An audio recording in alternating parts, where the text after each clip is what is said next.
સુરતના લિંબાયત વિસ્તારમાં અસામાજિક તત્વોનો આતંક જોવા મળ્યો છે। મીઠી ખાડી ખાતે પતરાની ચાલ પાસે થયેલી મારામારીનો વિડીયો હાલ વાયરલ થયો છે।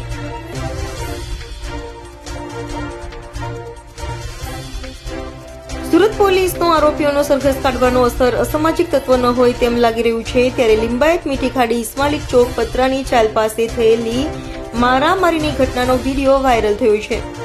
થોડાક દિવસ પહેલા વિસ્તારમાં અસામાજિક તત્વોએ આતંક મચાવ્યો હતો, જેઓનું પોલીસે સરઘસ પણ કાઢ્યું હતું।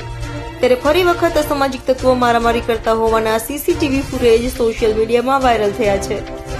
લાકડાના ફટકા સાથે લઈ લોકોને ધમકાવતો વિડીયો સામે આવતા અસામાજિક તત્વોનો આતંક ખુલ્લેઆમ દેખાઈ રહ્યું છે। ત્યારે લિંબાયત પોલીસે આવા અસામાજિક તત્વો સામે ક્યારે કડક કાર્યવાહી કરાશે તે જોવાનું રહ્યું।